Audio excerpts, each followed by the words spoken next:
participer à de tels débats? Et avec qui vous débattez? J'ai écouté Blaise Lasme hier. Cher frère, j'ai trouvé que tu n'étais pas à la hauteur, sincèrement. J'ai trouvé que tu n'as pas été à la hauteur, je te le dis très clairement. Le monsieur d'ici là, comment il s'appelle là, le maire de RDL là, il dit le supposé père de Gbagbo. Pourquoi toi, Blaise Lasme, tu reviens sur ce qu'il a dit? Tu veux prouver quoi? Qui ne sait pas que toi, Blaise Lasme, tu aimes Gbagbo? Qui ne sait pas ça? Qui ne sait pas que toi, Blaise Lasme, tu es resté loyal à Gbagbo, même quand c'était chaud, quand c'était compliqué dans ce pays. Tu as bravé l'animosité du règne Ouattara. Tu as résisté aux côtés du gardien du temple. Tu étais là, avec Daï Nestor, avec quoi Justin? C'est vous qui avez tenu la barque hors de l'eau. Qui ne le sait pas? Avais-tu besoin de ramener à la vie cette parole insensée? Comment on parvient à prouver la filiation paternelle de quelqu'un? Comment on parvient à le faire? Au-delà de la science, comment parvient-on à prouver la filiation paternelle de quelqu'un? Quelqu'un qui ne connaît Gbagbo ni d'Adam ni d'Ève, qui, au profit de la rébellion, est devenu maire en Côte d'Ivoire. C'est un rebelle, un terroriste, tout simplement. Celui-là, sur un plateau de télé, ose dire, il parle du père de Gbagbo avec mépris. Il dit supposé père de Gbagbo. Mais, après la sortie du président Laurent Gbagbo, Blaise Lasme, après la sortie de Gbagbo à Port-Boué, normalement, vous devez vous préparer à attendre à tout. Le RDR est plus bas que le tapis qu'on met au sol. Le RDR est plus bas que le gazon. Le RDR est embourbé. Mais vous voulez qu'ils vous disent quoi? La question elle est très simple. Le président Laurent Gbagbo l'a résumé en une phrase. Si je ne suis pas candidat, c'est pas grave. Mais Alassane Ouattara ne sera pas candidat pour une 4e fois parce que c'est en violation de toute règle en Côte d'Ivoire. La phrase, elle est là. Ouattara viole toutes les règles en Côte d'Ivoire en matière de candidature à la présidence de la République. Le RDR peut-il prouver que Ouattara n'est pas en violation de cette règle-là? Voilà la question. Voilà la seule question qu'on peut débattre avec le RDR. En quoi Ouattara serait en irrégularité vis-à-vis du droit ivoirien, s'agissant de sa 4e mandature? En quoi est-ce qu'il serait légitime? Voilà la question véritable. Et je vous vois là, vous traînez sur les panels, vous traînez sur les plateaux. Mais qu'est-ce qui vous arrive? Qu'est-ce qui vous arrive?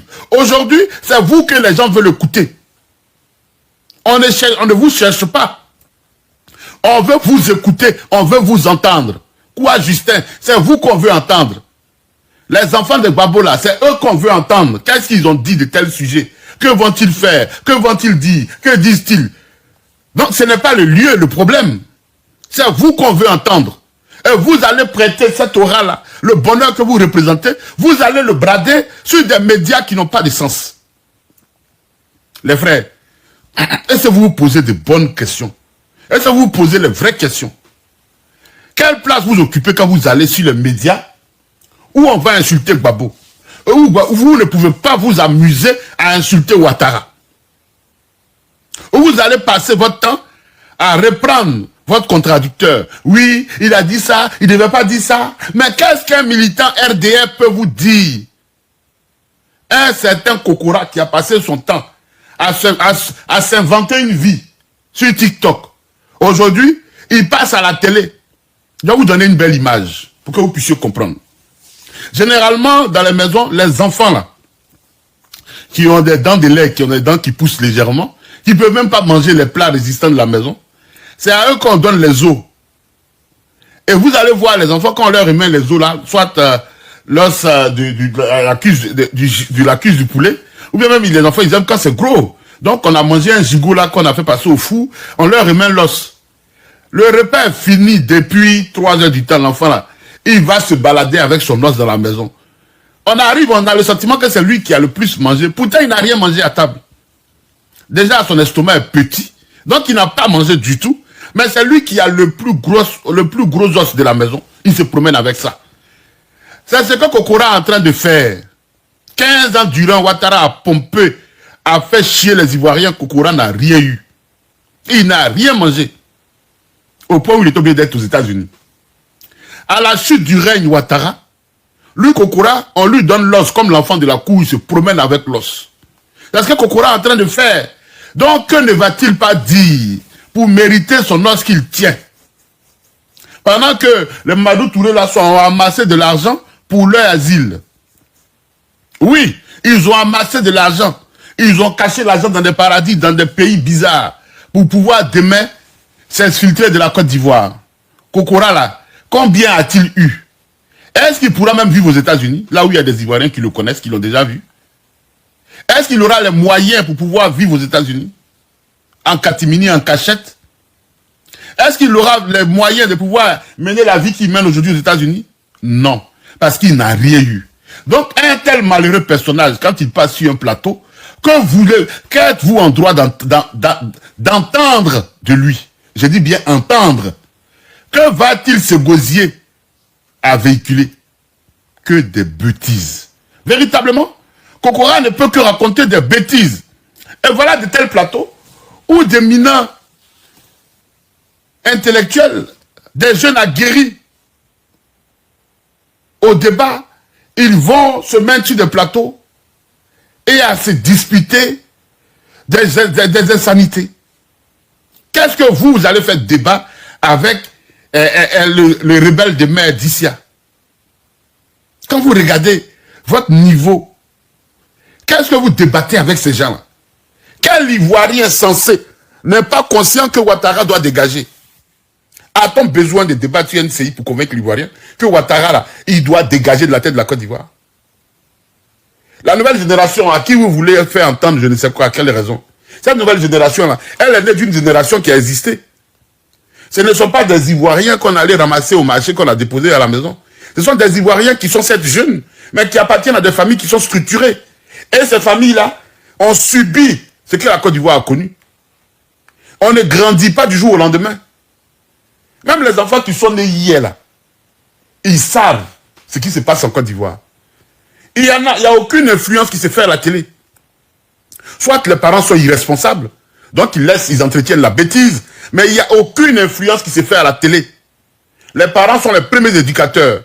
Le père, quand il vient dire aux enfants, éteignez les lumières, il vient implicitement dire à ses enfants, l'électricité coûte cher, le pays est insupportable. Il le leur dit tous les jours, les enfants entendent. Qui c'est qui gouverne? C'est bien Alassane Dramane Ouattara.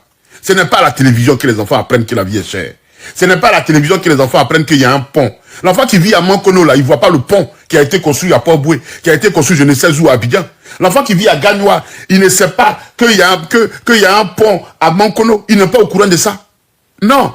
Mais son père, sa mère, lui rappelle tous les jours que le courant coûte cher. Que quand il se lave, il doit faire attention à faire couler l'eau parce que l'eau coûte cher. Voilà sa réalité au quotidien. Quand il regarde la télévision sur les chaînes étrangères, il ne voit aucun père dire à son enfant que l'électricité coûte cher. Voilà sa réalité, voilà son quotidien, voilà sa vie. Donc l'enfant, de façon inconsciente, il est conscient. Il n'a pas besoin de regarder NCI 360, qui l'ennuierait à mourir. Il a quel âge pour regarder NCI 360?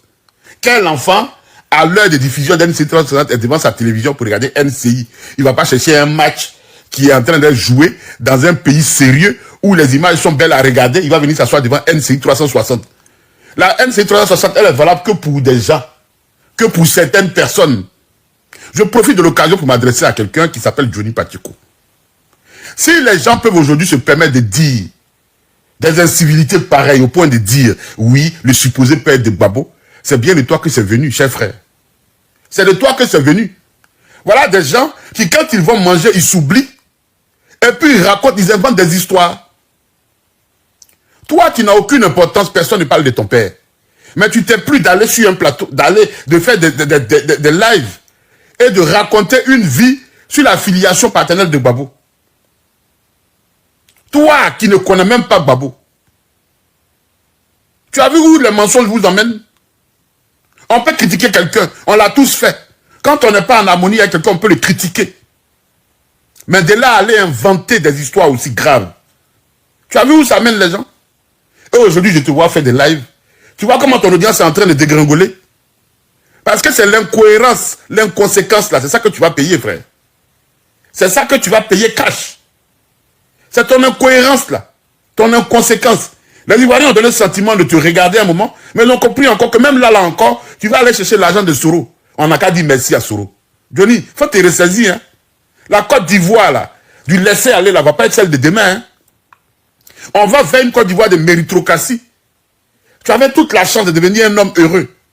Mais là encore, il faut que tu ailles t'embourber dans la bêtise. Pourquoi tu te bats toujours pour être dans l'inconformité, d'être dans le désordre, dans la bêtise? Pourquoi tu fais ça? Voilà tes propos que les gens apprennent aujourd'hui. Simplement parce que tu es bêté. Tu es des gagnois, c'est tout. Hein? Sinon, Babo, tu ne le connais pas. Tu ne le connais pas.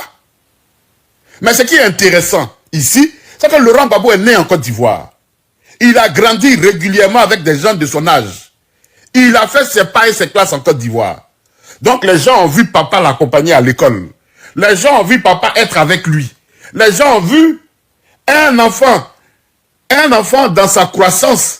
Il ressemble à tous les membres de sa famille. Un coup, il prend le visage de sa mère. La fois d'après, il prend le visage de son oncle. Après, il prend le visage de son père. C'est la croissance normale de l'être humain.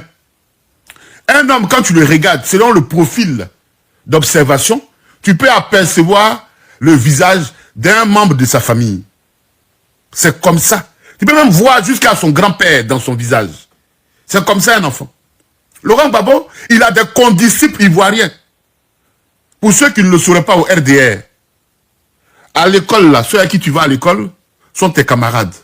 Mais ceux qui partagent avec toi la salle des classes sont tes condisciples. Laurent Gbagbo, il n'a pas que des camarades à l'école. Il a des condisciples. Des gens qui ont été assis sur le même banc, dans la même classe que lui. Donc, ils le connaissent depuis la tendre enfance. Laurent Gbagbo est né entre les mains des Ivoiriens. Il est né dans la main de matrone ivoirienne, j'allais dire. Il est né ivoirien.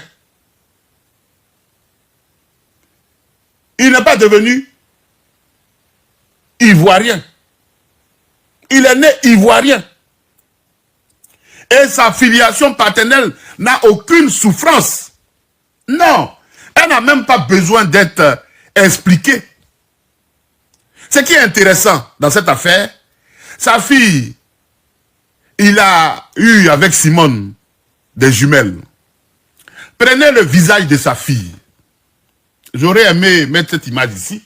Prenez le visage de sa fille, l'épouse, celle qui était l'épouse de Stéphane Kipré. Prenez son visage et prenez le visage du père de Laurent Gbagbo. C'est très simple. Prenez les deux visages et vous allez voir quelque chose.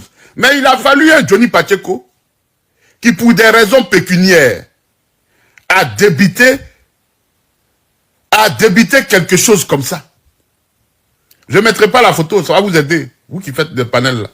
Prenez le visage de l'enfant de Gbagbo et puis prenez la photo du père de Gbagbo. Mettez les deux ensemble. Et puis on va tester quelque chose. C'est ça la réalité. Là où Alassane Ouattara, on prend son propre enfant supposé. Je ne parle même pas de son père que je ne connais pas. Mais son enfant David là. Prenez son visage, prenez le visage de Ouattara. Il y a la preuve qu'il y a un test ADN à faire ici. Prenez le visage de David et puis prenez le visage de Ouattara. Prenez sa photo ou même la vidéo dans toutes les facettes. C'est ça aussi la réalité. Ton enfant, l'enfant là, va aller chercher à la genèse. Ça parle au visage. Ça est là. Allez regarder le visage de David, l'enfant de Ouattara. Et vous allez voir à qui il ressemble.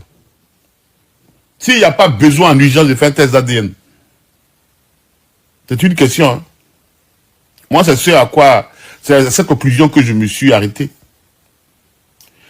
EPACI, je vous le dis, arrêtez d'entretenir la misère des Ivoiriens.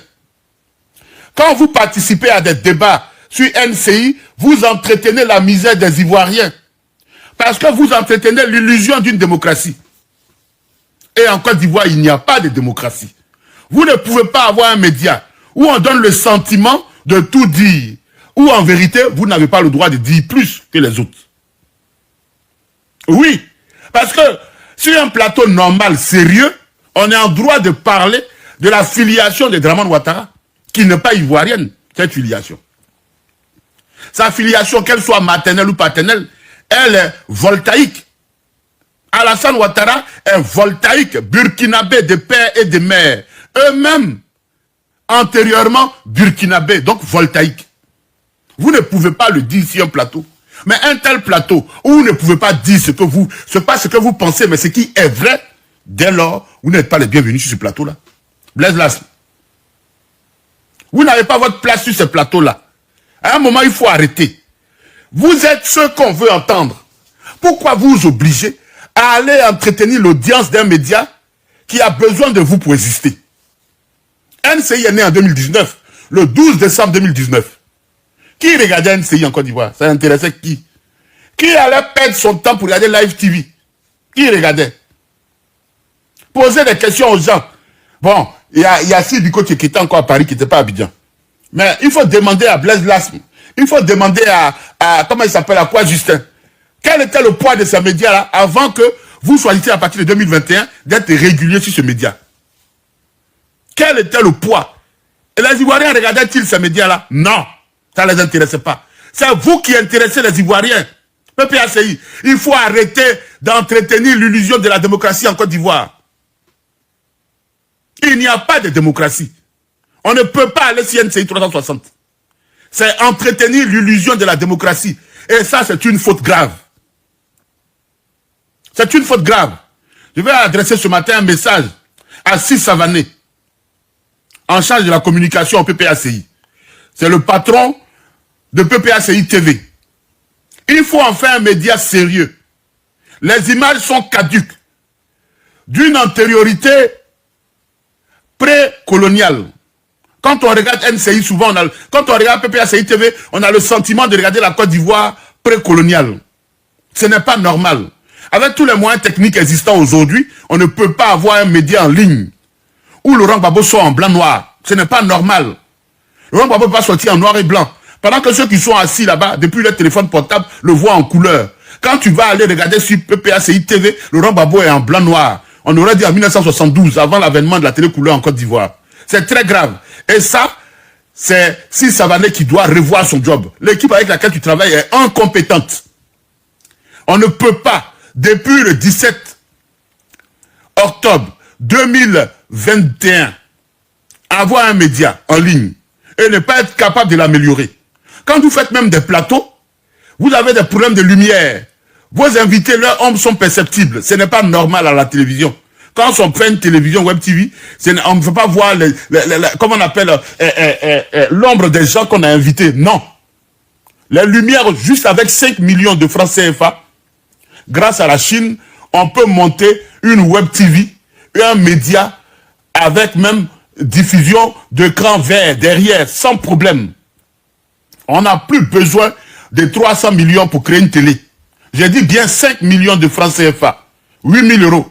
On peut depuis la Chine avoir tous les moyens techniques d'un vrai studio éclairé, avec une belle luminosité, où les invités sont beaux, chics, où le plateau, le décor est magnifique. On peut aujourd'hui, combien coûte un poste téléviseur en Côte d'Ivoire aujourd'hui? Rien grâce à la Chine. Rien grâce à la Chine. Si Savané, si tu es incapable de cette mission, la prochaine étape, ce sera ta lettre de démission. Parce que jusqu'à ce jour, tu nous as démontré une incapacité de donner une qualité visuelle aux Ivoiriens. Pourtant, s'il y a un personnage en Côte d'Ivoire qui a attendu et que les Ivoiriens veulent entendre, c'est Laurent Gbagbo. Mais quand toi et ton équipe vous mettez en branle pour faire voir Laurent Gbagbo, il est en noir et blanc. Pourtant, on n'est pas en train de parler du passé de Laurent Gbagbo. On parle de son présent, de son maintenant. Si ça va aller, c'est la dernière fois que je te nomme dans une vidéo. Avec toute la courtoisie. C'est la dernière fois. Il faut mettre ton équipe en note de bataille. Commencer à travailler. Parce que ce que vous servez, c'est de la médiocrité. Regardez PDCI TV. Radio PDCI. Regardez la qualité du visuel. Ils ont plus de moyens. Ils ne sont pas au pouvoir. Ils ne sont pas au pouvoir. Les cotisations de nos députés, 100 000 francs par mois, là, ça sert à quoi? À quoi ça sert? On en a 18. Vous pouvez leur dire de cotiser pour pouvoir monter rapidement la télévision. Ça va être fait. J'ai dit juste 5 millions de francs CFA. Je n'attends rien de vous. Je n'ai pas vous demander l'argent. Juste 5 millions de francs CFA. Vous allez monter le plus beau média de Côte d'Ivoire. Vous avez des gens qui sont prêts à travailler gratuitement pour PPACI TV. Ils sont nombreux. Et ce sont des intelligences qui sont prêtes à se disposer pour servir Laurent Gbagbo. Si Savané, tu ne connais pas le travail là, il faut le laisser. Il y a combien d'informaticiens de qualité de haut vol dans le PPACI? Mais vous êtes là, vous caporalisez des choses autour de vos personnes. C'est très grave, il faut arrêter ça. Ça produit quoi comme résultat? Laurent Gbagbo va passer, on aura dit que vous travaillez contre Laurent Gbagbo. Les images sont piètres. Les images sont pas bonnes du tout. Je regardais la télévision, une des télévisions très en retard en Afrique, la télévision d'Isaïe. Je la regardais hier. Mais elle a fait du progrès. J'ai dit, waouh! Donc les gens même qui sont en panne même progressent. Mais le Zaïre en guerre, mais ils progressent. Et puis nous, on ne veut même pas évoluer. C'est quoi ça? Pourtant, il ne faut même pas des milliards pour réaliser ça. J'ai dit 5 millions de francs CFA. En Chine, vous allez acheter des caméras. Vous allez acheter tout. Et ce n'est pas bas de gamme. Non. Le talent aujourd'hui, il est chinois. Qu'est-ce qu'on veut? Les lumières. Avec les téléphones portables, mais on réalise même des clips. On réalise des choses extraordinaires. Mais vous jouez à quoi même? À quoi vous jouez? Vous avez une pipite dans la main. Gbagbo Laurent président là, toi si Savané, tu seras ministre de la culture, tu seras ministre de la communication. Entre toi et moi là qui gagne. Tu auras des gardes de corps. Tu auras une vie extraordinaire. De qui de toi et de moi sera le vainqueur? Puis j'ai oublié de te parler, si Savané. Tu joues avec l'image du président. Tu joues avec son image. On regarde Gbagbo sur PPACI TV. Mais changer de nom, faire président si Savané TV, c'est mieux. C'est pas PPACI TV. Ça ne reflète pas la beauté du parti. Vous invitez des gens, et puis vous mettez, regardez, quand Kone Katidan fait les émissions là. Regardez le derrière. Mais c'est dépassé. C'est révolu ça. C'était amusant au départ, mais à un moment, il faut évoluer. Il faut qu'on sente le progrès. Il faut qu'on sente le... Vous ne faites même pas d'effort. C'est quoi ça? Il faut évoluer. On sait que la Côte d'Ivoire ne va pas. Mais à un moment, les gars, il faut travailler avec du sérieux. C'est quoi ça? L'image politique aussi doit être vendue. Il faut organiser des plateaux sérieux. Les débats là. Qui raconte votre dossier vont encore sortir. Oh, les modérateurs là, nettoyez-moi. Ceux qui ne sont pas utiles au live, ils n'ont qu'à quitter ici. Vous êtes là pour distraire les gens. Non, sérieusement, il faut que ça s'arrête. PPACI TV est le média que tous les Ivoiriens veulent regarder. C'est le média que tous les Ivoiriens veulent regarder, PPACI TV. Ce n'est pas NCI 360. Si Laurent Gbagbo fait une sortie à Port-Boué, une sortie, mais qui est d'une brillance éclatante, un brillant solaire. Et pour débattre de ce truc-là, vous vous levez, vous partez sur, comment on appelle, NCI 360. Il y a des télévisions même qui sont nées hier en Côte d'Ivoire il n'y a pas longtemps, où Picheri Balé passe là. Les gens commencent à s'y intéresser. Mais parce que le public qui y va, les invités, ce sont les invités qui emmènent l'intéressement du peuple. Toi, tu n'as pas la modération, Marie Dantabo. Ah bon? Mais que veut le RDA alors? Attends. Mais Marie, tout est ouvert ici. Attends, tu peux même enregistrer le live? Marie, tu as toute la main. Hein? Attends, j'ai désactivé, je reviens. Non, mais c'est très grave. C'est très grave, les gars. C'est très grave. On ne peut pas, on ne peut plus entretenir ça. Aujourd'hui, Laurent Gbagbo va parler dans pas longtemps. Mais il va parler sur quoi? Sur NCI. Le mot d'ordre de Gbagbo, il va donner ça sur NCI. Il va donner ça sur NCI 360. Si ça va naître. Le mot d'ordre de Gbagbo, là, il va donner ça sur NCI 360. On ne peut pas avoir un père et puis se conduire comme si on était dans un orphelinat. Le PPACI a le peuple avec lui. Donc le peuple ACI n'est pas orphelin. Le peuple a Laurent Gbagbo avec lui. Donc le peuple ivoirien n'est pas orphelin. Il ne nous reste plus qu'à dégager Ouattara. C'est tout ce qui nous reste. Et on va le faire en bonne et due forme. Ça va être bien fait. Mais on a les moyens technologiques qui vont avec. Si Savané, tu ne fais pas le job. Tu ne fais pas le job, si Savané. Tu ne fais pas le job. Vous aimez vous voter derrière les titres. Ce n'est pas bon. Marie, il faut tester voir. Vous aimez vous cacher derrière les titres. Je suis le responsable de la communication du PPACI. Ça ne suffit pas. Que vaut un responsable sans la responsabilité? Que vaut un responsable sans la responsabilité? Si Savané. Jusqu'à quand on va te subir? Ah oui, toi tu as la modération, oui. Il faut gérer. Jusqu'à quand on va subir ta maladresse, si Savané? Jusqu'à quand? Ah, tu pensais qu'on ne te voyait pas, si Savané? J'ai dit à Marie-Jeanne Tagbo, il a dit lui là, je vais lui parler bientôt. Hein. Elle me dit, mon petit frère, calme-toi. Il dit, non, je vais lui parler bientôt, si Savané. Vous avez appelé Marie-Jeanne Tagbo pour la calmer. Ah non, moi mon téléphone il est fermé, heureusement que vous avez compris qu'il ne fallait pas m'appeler. Vous avez bien fait d'appeler Marie-Jeanne Tagbo. Mais j'ai dit, si Savané, c'est le premier live sur toi, la prochaine fois ce sera ta photo. Tu aimes bien être discret, j'admire cela. Mais la médiocrité que tu entretiens avec PPACI TV là, on ne va pas te laisser ça comme ça. Laurent Gbagbo ne peut pas être diffusé en noir et blanc en 2027. Laurent Gbagbo peut pas, jusqu'au point où Gbagbo nous habitue à une nouvelle phrase maintenant. Allô, allô, est-ce que vous m'entendez? Parce qu'il est convaincu que même deux fois il parle, on ne l'entend pas bien. Parce que de façon récurrente, ses proches l'appellent pour dire, ah, le président, quand tu parles là, il y a certaines phrases qu'on n'entend pas. Mais ça, c'est la faute à Steve Savané, qui est le responsable de la communication au PPACI. Il faut attribuer les fautes aux gens pour qu'ils se corrigent. Si Savané, je m'appelle Olivier Blé. C'est moi qui suis en train de te parler là. Il faut revoir ta copie, elle est trop pâle. Et les Ivoiriens n'ont pas envie de voir Laurent Gbagbo parler à l'écran. Il est plein de vivacité, il est plein de vie et de vigueur. C'est ce qu'on veut voir. Toi, tu nous donnes des images pâles de Gbagbo, on ne veut pas de ça. On ne veut pas de ça, si Savané. Quand on est en période électorale, normalement, le candidat qu'on a, on le chouchoute, on le pomponne, on lui fait de beaux visuels. Mais toi, c'est le moment que tu choisis pour parler Laurent Gbagbo. Et tu ne veux pas qu'on te dise ça, on va te le dire, si Savané.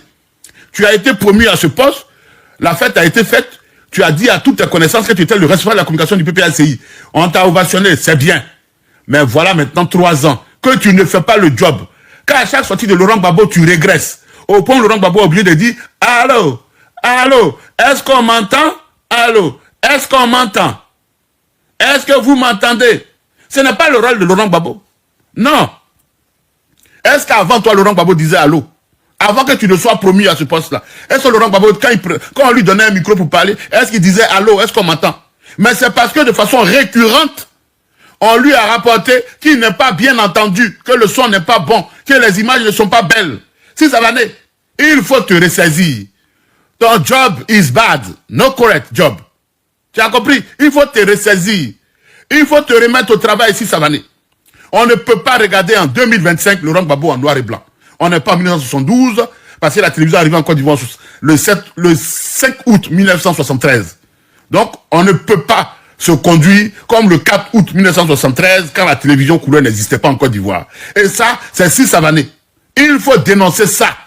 Vous qui passez votre temps à vouloir effleurer les gens comme si c'était des bébés là. Moi, je ne suis pas là pour effleurer quelqu'un.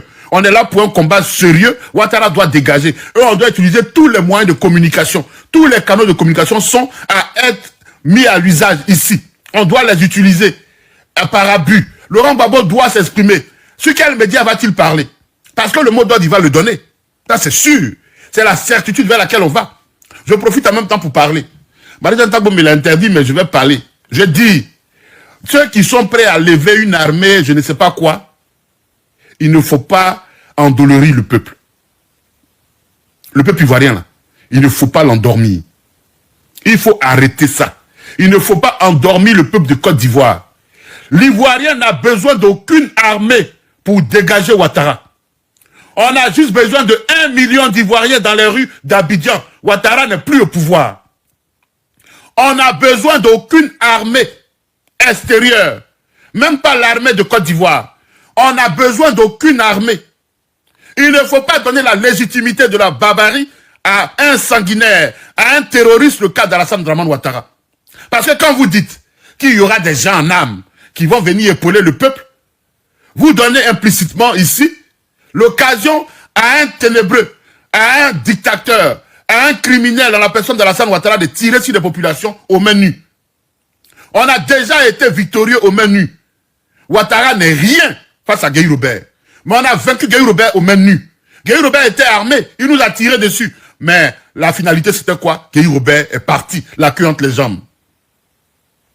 En 1950, à Dimbokro, les Ivoiriens avaient les mains nues. Il n'y avait pas Internet. Il n'y avait pas d'armée étrangère. Les Ivoiriens ont livré bataille contre les colons, contre le colonisateur, aux mains nues. La conséquence, la Côte d'Ivoire a été indépendante en 1960. Je dis, on n'a besoin d'aucune armée. Parce que ce que vous devez savoir, il ne faut pas rester dans les panels, dans les histoires. Oui, on est prêt, on va faire ça. L'armée là, la vérité dans l'armée, il y a ce qu'on appelle, la logistique. Moi, je suis logisticien. Je ne suis pas militaire. La logistique, même quand tu fais une fête, il faut la logistique. Sans la logistique, tu ne peux pas réussir. Pour pouvoir mobiliser tout ce dont tu as besoin pour faire ta fête. Il faut un dispositif logistique. Il faut une stratégie logistique. Quand la fête est finie, pour pouvoir débarrasser, il faut un dispositif logistique. Autant c'est important pour l'armée. Vous allez prendre des gens, vous allez les armer. C'est vrai, ils auront 3, 10, même 100 000 Kalachnikov. Mais quand les armes là, auront besoin de munitions, comment vous faites pour les ravitailler? Quel est votre centre d'avitaillement? Comment vous ravitaillez les gens qui sont sur le front? Et des gens qui n'ont eu aucune compétence en la matière, c'est eux qui passent le temps à piloler, à raconter des choses sur la toile. Vous êtes là en train d'entretenir Ouattara au pouvoir. Hein? Laurent Gbagbo n'a besoin d'aucune armée. Sinon, si Laurent Gbagbo a besoin d'armes là, s'il a besoin d'une armée sérieusement, Awa Melo dort en Russie. Mais pas que. Il y a une personnalité en Côte d'Ivoire qui est un stratège en la matière. Un stratège, un pur talent, qui n'est même pas militaire, mais qui a étudié. Parce que c'est ça aussi. Toutes les stratégies militaires. Il s'appelle Lida Kwasi Moïse. Cette personnalité se nomme Lida Kwasi Moïse. Stratège militaire. Tout ce qui est logistique, tout ce qui est métier de terrain, fourniture d'hommes, il a étudié, il connaît, mais il ne parle pas lui. Et ce sont des non-cuits, des pas cuisinés qui parlent. Il faut laisser la plaisanterie. Hein. La Côte d'Ivoire, elle sera libérée par les Ivoiriens pour les Ivoiriens.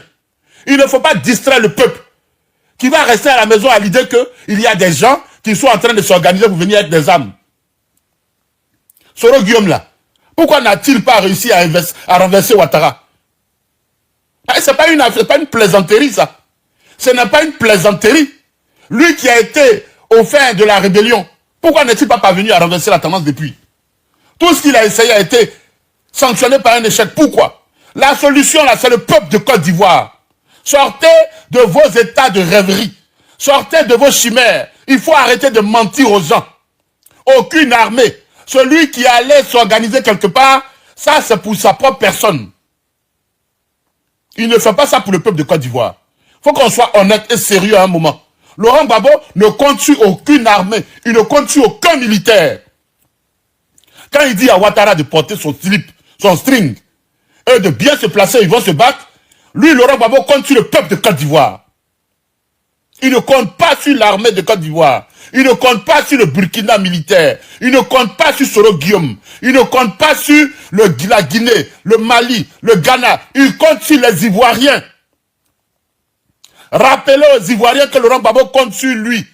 Rappelez à l'Ivoirien que Laurent Gbagbo compte sur lui. C'est ça la vocation de ceux qui font des vidéos. Et non distiller des mensonges. Et non raconter des mensonges. Oui, on va s'organiser, on va faire militaire, on va faire ça. Tu as appris à tirer quand? Tu connais la stratégie militaire? Même la guérilla qui paraît sauvage, elle est structurée. C'est pour ça que les gens font des études. Vous pensez que la ville, on se lève comme ça? Et puis on arrive comme ça, et puis on fait les choses comme ça? Tout est fait par hasard. Il faut sortir de la plaisanterie. Hein. Si c'était aussi facile, la rébellion serait venue à bout de Laurent Gbagbo. Elle n'aurait pas attendu que la France vienne lui donner le pouvoir, le palais. C'est parce qu'on avait des armes, on renversait un régime, c'était aussi facile. Il y a longtemps que Gbagbo n'était pas président. Les militaires, c'est une formation. C'est une vocation. Ce n'est pas la rage qui donne la force de vaincre dans l'armée. Ce n'est pas la rage. L'armée, c'est d'abord la stratégie. Elle est intellectuelle. Elle est mentale. Aujourd'hui, c'est ceux qui ne savent même pas comment faire un plan de sécurisation d'une cour commune. J'ai dit une simple cour commune, 10 potes. Ils ne savent même pas, on va leur dire, ici là, il y a des bandits qui menacent pour sécuriser cette cour commune. Ils ne sauront même pas développer sur papier un plan de sécurisation d'une cour commune. C'est ceux-là qui sont là, oui, on a fait la guerre, oui, on va faire la guerre. Vous racontez quoi même? À qui vous parlez là? Vous racontez quoi? Depuis je vous regarde, je dis, mais la plaisanterie aussi va durer jusqu'à quand? Arrêtez d'endolerir le peuple. Il faut sortir de ce dortoir populaire là. Personne ne doit dormir. On doit être éveillé. C'est pour cela que j'interpelle le PPACI. Il faut que le responsable de la communication, Sis Savané, dispose le média PPACI à l'effet qu'il devienne un média qui diffuse en continu. Qu'il y a des émissions en France où des militants PPACI vont s'exprimer avec un code d'expression par rapport à la réalité présente. Où des Ivoiriens lambda vont s'exprimer avec une règle à la matière, sans insulte. Les gens vont parler. Il faut mobiliser le peuple de Côte d'Ivoire pour que le moment venu, les gens soient dans les rues. Pour que les gens tiennent dans les rues. Parce que Alassane Draman Ouattara est têtu. Il faut le savoir. Il va tirer. Il ne faut pas qu'on se cache cela. Il va tirer sur les Ivoiriens. Je profite. Je ne voulais pas être long, mais les gens ont besoin d'être éduqués. Je ne dis même pas enseigner. Permettez-moi de désaltérer ma gorge.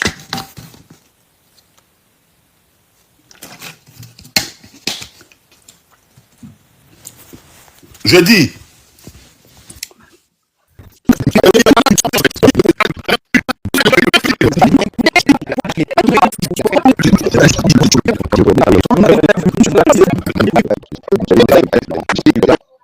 c'est là que j'ai dit, mais attention, ce monsieur